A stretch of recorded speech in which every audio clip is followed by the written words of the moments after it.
قال رسول الله صلى الله عليه وسلم اتق الله حيثما كنت وأتبع السيئة الحسنة تمحها وخالق الناس بخلق حسن قال رسول الله ومن هاز تقوى هاز كل غنيمة وفوز وخير ثم ملك ونعمة وقد عد غزالي إمام المشايخ بمنهاجه أشرا وثندي فضيلتي وذاك مدح الله والحفظ من عداه ونصر نجاة من عظام ببلغتي وإصلاح أعمال وغفران ذنبه وعز بإكرام قبول لطاعتي وبشرى لدى موت وحب إلهنا نجاة من النار الخلود بجنتي على أمة سيدنا محمد حبيبنا رسول الله صلى الله عليه وسلم തങ്ങളുടെ ഞാൻ ഓതി വച്ച ഹദീസ് അതിന്റെ വിശദീകരണം പറഞ്ഞ് ഇൻഷാ അല്ലാഹ് അവസാനിപ്പിക്കും.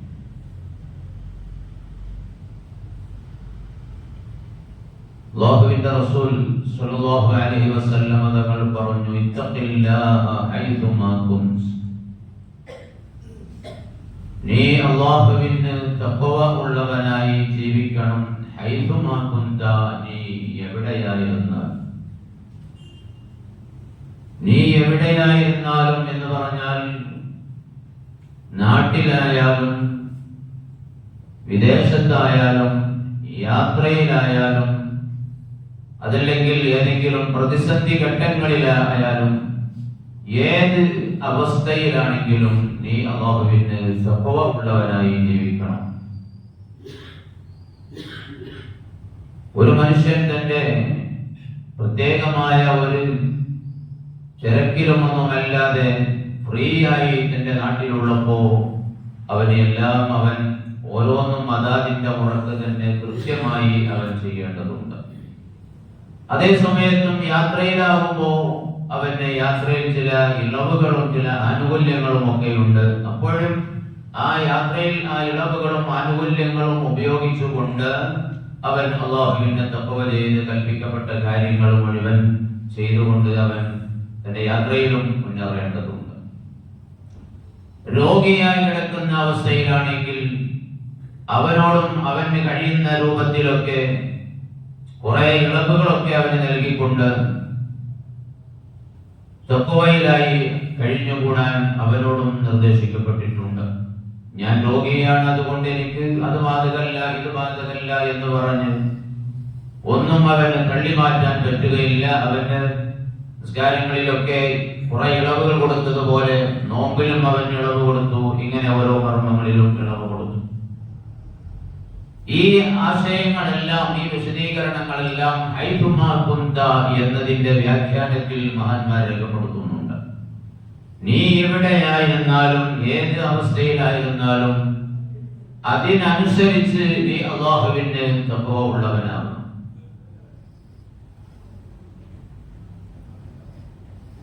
തഖ്വ എന്ന് പറഞ്ഞാൽ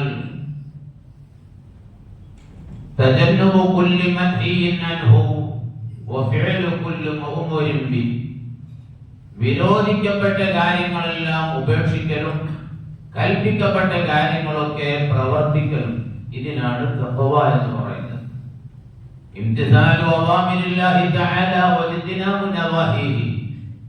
വേറെ ചില അയിമ്മത്ത് നൽകിയ അതിന്റെ നിർവചനം അതാണ്. രണ്ടും ഒരേ അർത്ഥം, രണ്ട് രൂപങ്ങളിൽ പറഞ്ഞു എന്നെങ്കിലും. ബഹുമാനപ്പെട്ട അലി ഇബ്നു അബീ ത്വാലിബ് റളിയല്ലാഹു അൻഹുവിനോട് എന്താണ് തഖ്വ എന്നത് നിർവചിച്ചു തരാൻ പറ്റുമോ എന്ന് ചോദിച്ചപ്പോൾ ബഹുമാനപ്പെട്ടവർ പറഞ്ഞു ഹിയ അൽ ഖൗഫു മിനൽ ജലീൽ വൽ അമലു ബിത്തൻസീൽ വൽ ഖനാഅതു ബിൽ ഖലീൽ വൽ ഇസ്തിഅദാദു ലിയൗമിർ റഹീൽ. അലി ഇബ്നു അബീ ത്വാലിബ് റളിയല്ലാഹു അൻഹു പറയാണ് തഖ്വ എന്ന് പറഞ്ഞാൽ അല്ലാഹുവിനെ ഭയപ്പെടലാണ്. ഒന്നാമത്തെ വ്യാഖ്യാനം ബഹുമാനപ്പെട്ടവർ നൽകിയത് അല്ലാഹുവിനെ ഭയപ്പെട്ടുകൊണ്ട് ജീവിക്കുക. അതിൽ തന്നെ എല്ലാം പെട്ടു.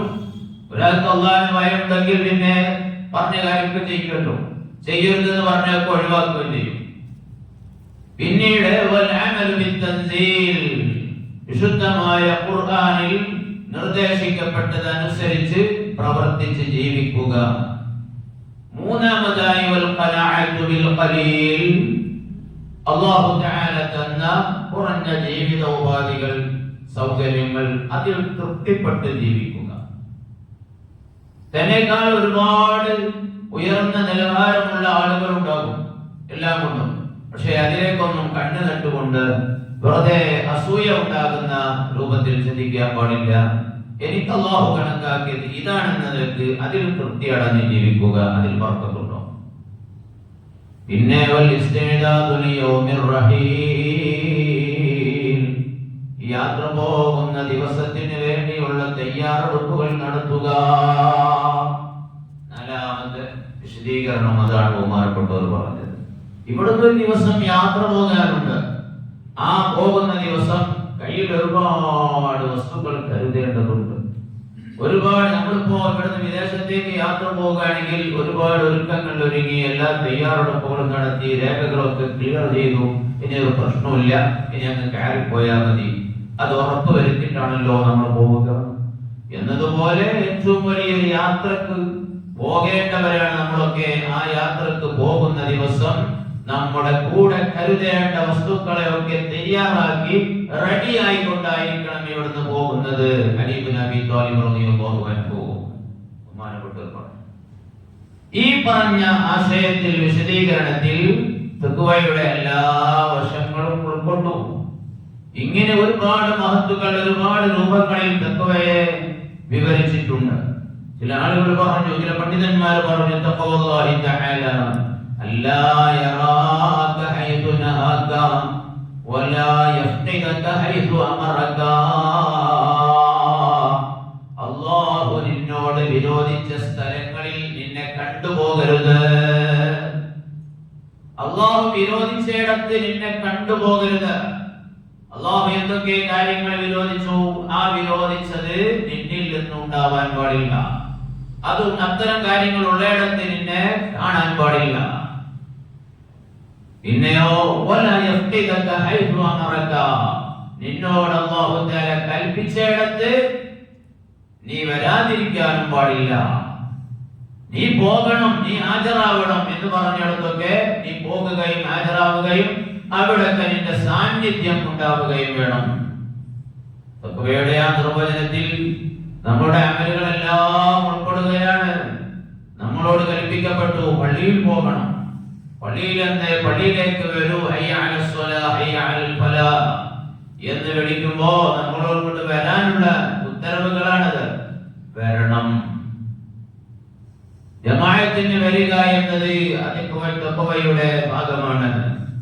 കഴിവും ശേഷിയും ഒക്കെ ഉണ്ടാകുമ്പോ, സാമ്പത്തികമായും ശാരീരികമായും ഒക്കെ ശേഷി ഉണ്ടാകുമ്പോ വഴി തടസ്സങ്ങളൊന്നുമില്ല എങ്കിൽ പിന്നെ പിന്നാകാം എന്ന് കരുതി മാറ്റിവെക്കാതെ ഹജ്ജ് കർമ്മത്തിന് അങ്ങോട്ട് പോകേണ്ടതുണ്ട്, ഉംറ നിർവഹിക്കേണ്ടതുണ്ട്. അതേപോലെ തന്നെ സമ്പത്തിൽ സക്കാത്ത് വർദ്ധിക്കുന്നുണ്ടെങ്കിൽ ആ സക്കാത്ത് അവൻ നിർവഹിക്കേണ്ടതുണ്ട്. ഇങ്ങനെ തുടങ്ങി എല്ലാം ഇപ്പറഞ്ഞ വിശദീകരണങ്ങളിൽ ഉൾക്കൊണ്ടു. എന്തിനേറെ തഖ്വ എന്ന ഈ ആശയം, തഖ്വ എന്ന ഈ വിഷയം വിശുദ്ധമായ ഖുർആൻ എത്ര സ്ഥലത്താണ് പറഞ്ഞതെന്നറിയോ? 258 സ്ഥലങ്ങളിൽ തഖ്വയെ കുറിച്ച് അല്ലാഹു തആല വിശുദ്ധ ഖുർആനിൽ പരാമർശിക്കുകയുണ്ടായി. അതിൽ നിന്ന് നമുക്ക് മനസ്സിലാക്കാം എത്ര വലിയ പ്രാധാന്യമുള്ള വിഷയമാണ് ഇത് എന്നത്. 258 സ്ഥലങ്ങളിൽ വിശുദ്ധമായ ഖുർആൻ പല കോലങ്ങളിലായി തഖ്വയെ സംബന്ധിച്ച് പരാമർശിച്ചു. ചിലയിടത്തൊക്കെ പറഞ്ഞത് ഇത്തഖുല്ലാഹ്, നിങ്ങൾ അല്ലാഹുവിനെ തഖ്വ ചെയ്യുക, ഇത്തഖില്ല, നീ അല്ലാഹുവിനെ തഖ്വ ചെയ്യുക, ഇങ്ങനെ തുടങ്ങിയുള്ള കുറേ പ്രയോഗങ്ങൾ. എന്തിനാണ് വിശുദ്ധമായ റമദാൻ ശരീഫിലെ നോമ്പ് നിർബന്ധമാക്കിയത്? എന്തിനാണ്? ആ നോമ്പുമായി ബന്ധപ്പെട്ട ആയത്ത് പറഞ്ഞിടത്ത് ആയത്തിന്റെ ലാസ്റ്റ് അല്ലാഹു തആല പറഞ്ഞത് എന്താ? നിങ്ങൾക്കും മുൻഗാമികൾക്കൊക്കെ തന്നതുപോലെ നിങ്ങൾക്ക് നോമ്പ് തന്നത് ലഅല്ലകും തത്തഖൂൻ, നിങ്ങൾ തഖ്വ ഉള്ളവരാവുന്നതിന് വേണ്ടിയാണ്. ഒരു മാസക്കാലം കഠിനമായ നിയന്ത്രണങ്ങളിലൂടെ തിന്മകളൊക്കെ വർജിച്ച് നല്ലൊരു ജീവിത രീതി കൊണ്ടുവന്നു, നന്മകളൊക്കെ ചെയ്യാൻ തുടങ്ങി. അങ്ങനെ തഖ്വ കൈവരിച്ച് ഈ തഖ്വ മുന്നോട്ട് കൊണ്ടുപോകണം. അതിനാണ് ലഅല്ലകും തത്തഖൂൻ, നിങ്ങൾ തഖ്വ ഉള്ളവരാവാൻ വേണ്ടി.